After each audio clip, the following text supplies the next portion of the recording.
বাড়িতে কেউ আছো? শুনছো? কি চাই? এখানে ভিক্ষা টিক্ষে কিছু হবে না বাপু, যাও তো এখান থেকে। এমনিতে আমার মন মেজাজ ভালো নেই, সেই সকালবেলা গেছে আমার শ্রাদ্ধ করতে, এখনো আসার কোনো নাম নেই। শোনো না, যাও তো বাপু। শোনো না, আমি ভিক্ষা করতে আসিনি গো, দরজাটা একটু খোলো না। শুনছো? আহারে, বাড়িতে এমন অঘটন ঘটেছে বলে নিশ্চয়ই ওনার মনটা খারাপ। আর কাউকে তো দেখছিও না।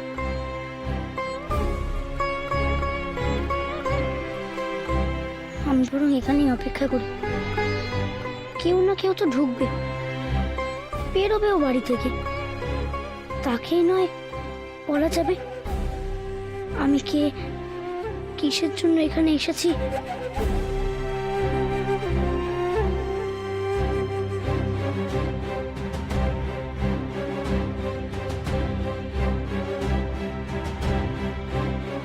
সন্ধ্যার সঙ্গে দেখা না করে আমি এক পাও এখান থেকে যাব না।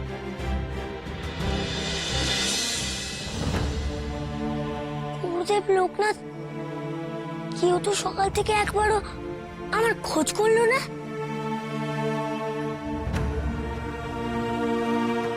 তবে কি ওরা আমাকে ফেলে চলে গেল? না না, তা কি করাবে? লোকটা তো আমাকে কথা দিয়েছে আমাকে সঙ্গে নিয়ে তবেই মারা যাবে। আমি মায়ের হাত থেকে পালাবো কি করে? সাবিত্রী, বলছি ওই পাত্রীর বাবা মায়ের আসার সময় হয়ে গেল, আমি বরং এগিয়ে গিয়ে দেখি। আর তুমি বেনিকে সাজিয়ে গুজিয়ে তৈরি রাখো। হ্যাঁ, আসছি। ও হে ভগবান, ওরা সবাই এসে পড়ার আগেই দেখছি আমাকে পালাতে হবে। অমেনি,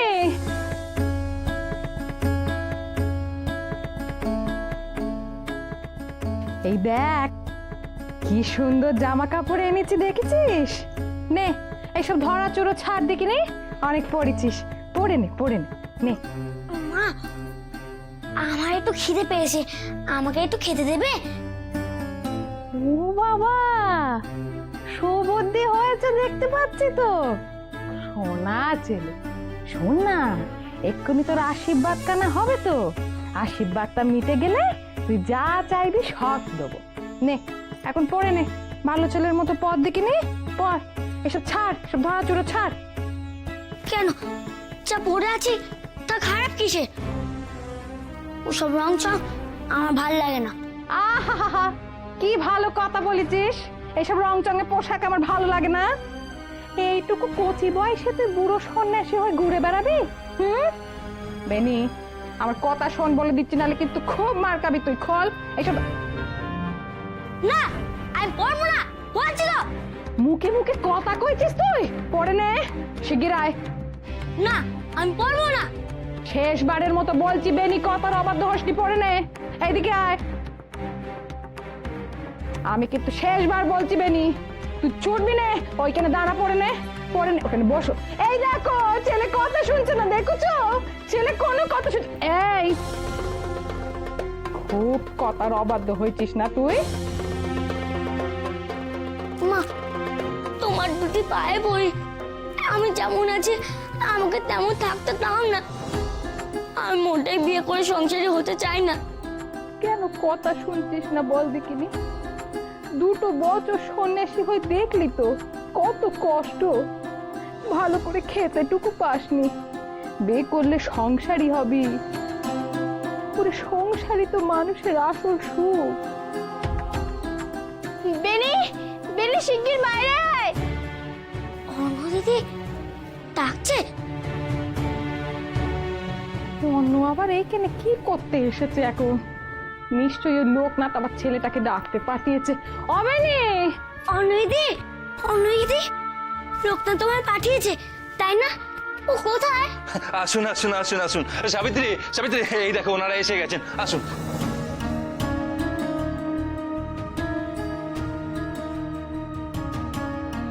এই বুঝি আপনার ছেলে? আগে হ্যাঁ হ্যাঁ হ্যাঁ।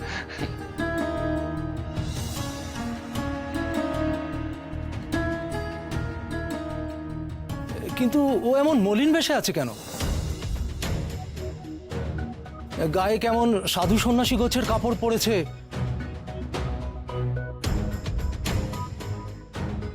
এই সেরেছে। বেনি এখনো সন্ন্যাসীর ধরাচুরো ছাড়েনি দেখছি। আসলে ওর মা ওকে ভালো কাপড় পরাতেই যাচ্ছিল। তোরা হুটহাট করে খবর না দিয়ে এইখানে কেন চলে আসিস বল দেখিনি? কি দরকার এখানে? মামি, আমি বেনিকে শুধু সন্ধ্যার খবরটুকুনি দিতে এসেছিলাম। অনিয়দি, কি খবর? জানিস বেনি, সন্ধ্যার বর মারা গেছে।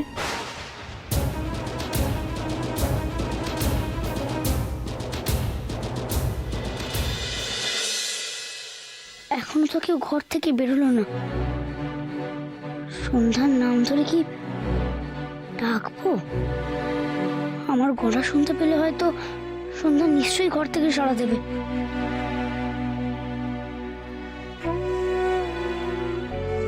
তুমি কাকে খুঁজছো বাবা? আমি সন্ধ্যাকে খুঁজছি, দয়া করে একটু ভেতরে গিয়ে তাকে ডেকে দেবেন। সন্ধ্যা? সন্ধ্যা বলে তো এ বাড়িতে কেউ থাকে না। তুমি কাদের বাড়ির মেয়েকে খুঁজছো? মহেশ চক্রবর্তীর বাড়ি। তবে তোমার ভুল হচ্ছে বাবা, আমি মহেশ চক্রবর্তী নই, আর এ বাড়িতে ও নামে কেউ থাকেও না। ও, মাফ করবেন। আচ্ছা, ওই নামে আপনি কি কাউকে চেনেন? এই কুসুমপুরেরই বাসিন্দা। এই গ্রাম তো অনেক বড়, সারা গায়ে চক্রবর্তীদের অনেক ঘর আছে। আমি বুঝতে পারছি না তুমি ঠিক কোন মহেশ চক্রবর্তীর কথা বলছো। আচ্ছা, কি করে সন্ধ্যাকে খুঁজে পাবো তাহলে? বেশ, আমি আসি, খুঁজে দেখি আমায় কেউ বলতে পারে কিনা। শোনো বাবা, সন্ধ্যা বলে যার নাম বললে সে তোমার কে হয়? আমার বন্ধু, সে বিধবা হয়েছে, সেই খবর পেয়ে ছুটে এসেছিলাম। আচ্ছা, তার বয়স কি ওই 9-10-এর মতো? হ্যাঁ, তুমি কি জানো সে কোথায়? জানি, আর তার শ্বশুরের নামও মহেশ চক্রবর্তী বটে। আমি নিজে তার বরের শ্রাদ্ধ শান্তি করেছি। সন্ধ্যা মানে আমার আর লোকনাথের বন্ধু? কবে বিয়ে হলো ওর? তোরা সন্ন্যাস নিয়ে চলে যাওয়ার পর সন্ধ্যার বিয়ে হয়ে গেছিল রে।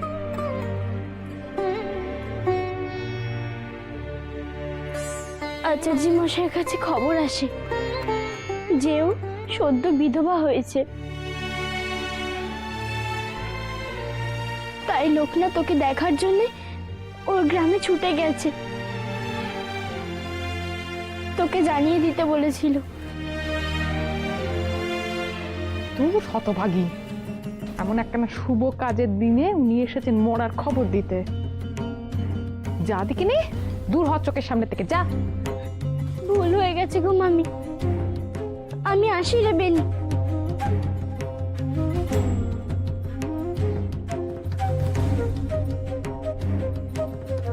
সন্ধ্যার বর মরে গেছে? আহ, ওইসব কথা বলতে নেই। চল চল, আশীর্বাদের জন্য সাজিয়ে চলো, সাজিয়ে দি, চল। তুমি তো বলেছিলে বিয়ে করলেই নাকি অনেক সুখ। আচ্ছা মা, তাহলে অন্য দিদি সন্ধ্যা ওরা সুখী নয় কেন? এতে কপালে তো কত কষ্ট। হয়তো সন্ন্যাসী হওয়া চাইতো অনেক বেশি কষ্ট। বিয়ে করলেও তার মানে সবাই ভালো থাকে না মা। আমি বিয়ে করব না, কিছুতেই করব না।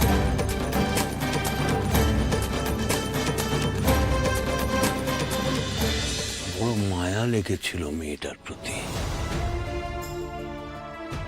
নিয়ম ভঙ্গের কাজ সেরে আজ বাড়ি ফিরছি। কোথায় তাদের বাড়ি? আমাকে একটু দেখিয়ে দেবেন? সে তো অনেক দূরের পথ, গ্রামের একবারে শেষ মাথায়। এখন রওনা দিলে তোমার পৌঁছতে পৌঁছতে রাত হয়ে যাবে। সে হোক, আমি ঠিক চলে যাব। কোন দিকে যে যেতে হবে একটু দয়া করে বলে দেবেন? বেশ, গ্রামের শেষে একটা গাছের তলায় শিবের থান আছে। সেখান থেকে এক ক্রোশ গেলে ওনাদের বাড়ি।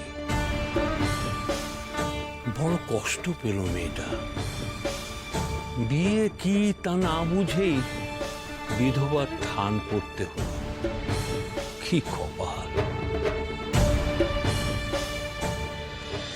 আমার তো বিয়ে করার সত্যিই কোনো ইচ্ছা নেই। চুপ কর। দরকার হলে এই গা থেকে বের করে নিয়ে গিয়ে আমি তোর বিয়ে দেবো। তবু তোর বিয়ে আমি দেবই। যত নষ্টের গোড়া ওই লোকনাথ। কেন তুমি ওকে দোষ দিচ্ছ? তোমরা চাইলেও আমাকে লোকনাথের থেকে দূরে রাখতে পারবে না। আমি লোকনাথের কাছে ঠিক চলে যাব। বেনি, ওই বেনি! ওই দেখো, ছেলে তো আবার পালিয়ে গেল। হায় আমার পোড়া কপাল! ছেলে কি বলে গেল গো? আমি তো শুনেছি আপনাদের ছেলে সন্ন্যাসী হয়ে পালিয়ে গিয়েছিল। এখন ফিরেছে ঠিকই, কিন্তু নিজে মুখেই তো বলছে বিয়ে করবে না। না না, জোর করে বিয়ে দেওয়া উচিত নয়। আমাদের মেয়ের ভবিষ্যৎ বলেও তো একটা কথা আছে। তারপরে ছেলে যদি আবার ঘর ছাড়ে? না না, সে আমরা কিছুতেই পালাতে দেব না। আর একবারটি বিয়ে হয়ে গেলেও ছেলে এমনি ঘরে বাঁধা পড়ে যাবে। না না, এই বিয়ে দেওয়া আমাদের পক্ষে সম্ভব নয়। আপনারা মিথ্যে বলে আমাদের ডেকে এনেছেন। আমি বলে দেবো সবাইকে এই কথা।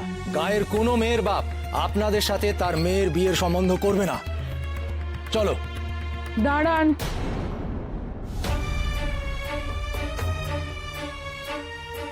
এই বিয়ে হবে।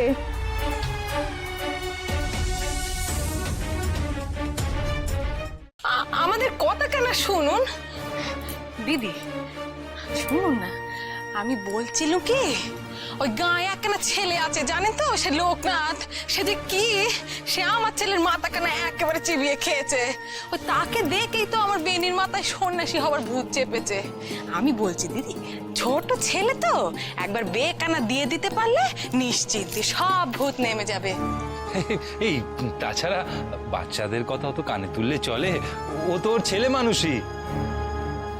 আর একখানা কথা, ওই যেটা বলছিলুম, শুনুন।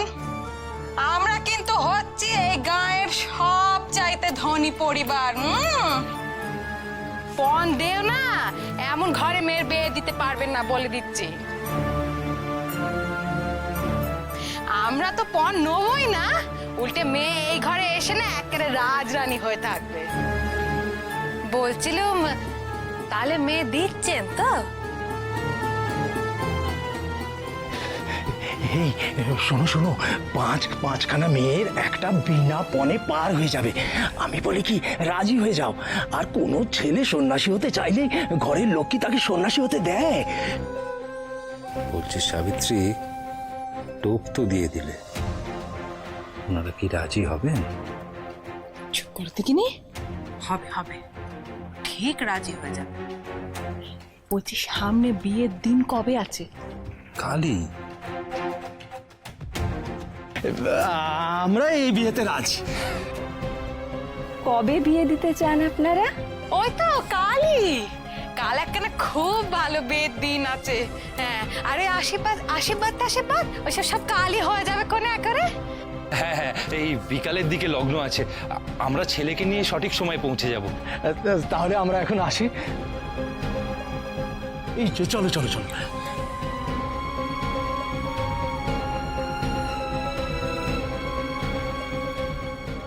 এই সাবিত্রী, বলছি ওনারা তো রাজি হয়ে গেলেন, কিন্তু যার বিয়ে সে তো পালালো। ছেলের দৌড় কত দূর না আমার খুব ভালো করে জানা আছে, বুঝেছো? ওই অন্য এসেছিল না সন্ধ্যার কথা বলতে, ওই বেনি সন্ধ্যার খোঁজ নিতেই আচার্য ঠাকুরের কাছে দৌড়েছে। শোনো না, আমি বলছি ছেলে ওইখানেই আছে। চলো চলো চলো এগিয়ে দেখি, চলো চলো। হ্যাঁ সেই ভালো, চলো চলো চলো। না, আমাকে সন্ধ্যার কাছে পৌঁছতেই হবে। শোনো না গো, আমাকে একটু জল দেবে? বড় জল তেষ্টা পেয়েছে।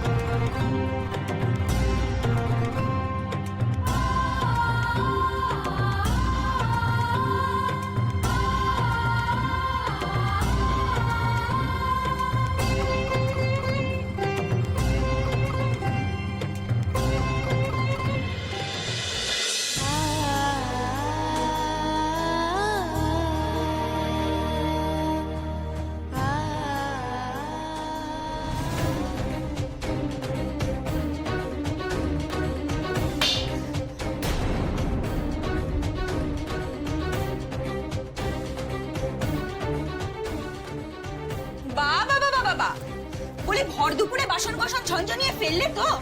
এবার কি সংসারের অকল্যাণ ডেকে এনে আমাদের সবাইকে মারতে চাও? মাথাটা একটু ঘুরে গেছিল মা। তোমার তো শুধু মাথা ঘুরছে, আর আমাদের বিশ্ব ব্রহ্মাণ্ড ঘুরছে একেবারে। সারা জীবন এখন ঘাড়ের উপর তোমার মতো ধিঙ্গি মেয়েকে নিয়ে জ্বলতে পুড়তে হবে। আর কেটে কেটে কি হবে বাছা? যাও গিয়ে বাসন ধুয়ে আনো। বড় খিদে পেয়েছে মা, সারাদিন খাইনি। যা দিয়েছিলাম তা তো ছড়িয়ে ফেললে, তাতেও লজ্জা নেই? আমি যে সকালেও কিচ্ছু খাইনি। আহা গো, সবে তো বেড়াই দিনে একবার খায়। যাও যাও কাজ করো।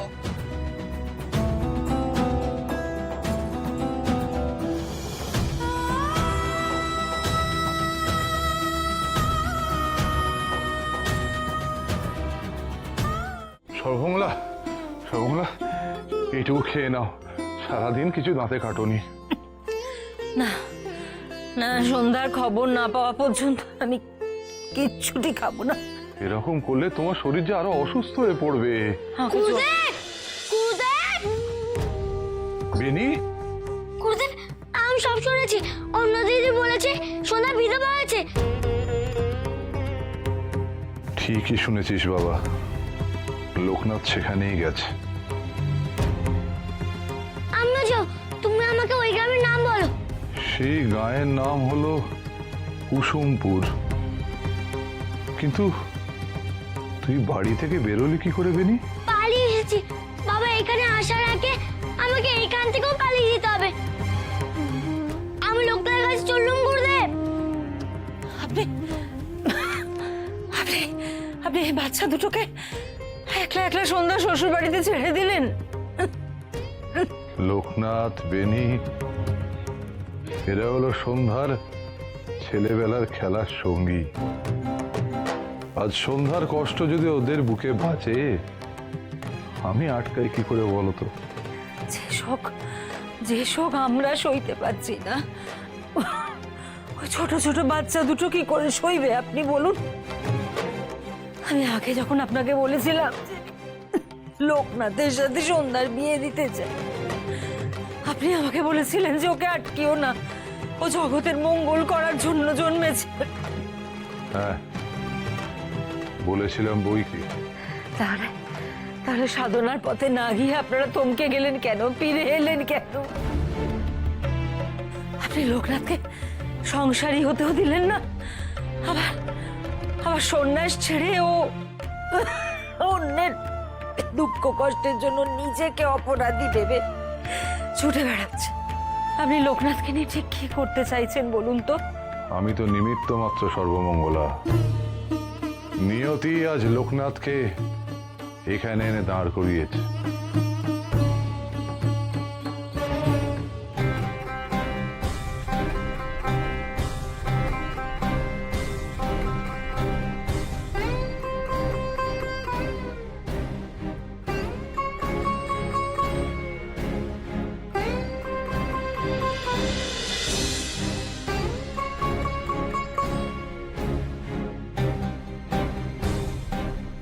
সন্ন্যাসী হতে গিয়ে স্বার্থপর হয়ে গেলাম আমি। নিজের মাকে কষ্ট দিয়েছি, গুরুমাকে কষ্ট দিয়েছি। আমি আমার সব ভুল শুধরে নেব। শুধু সন্ধ্যার সঙ্গে একবার দেখা করিয়ে দাও, ওর সব দুঃখ আমি দূর করবই।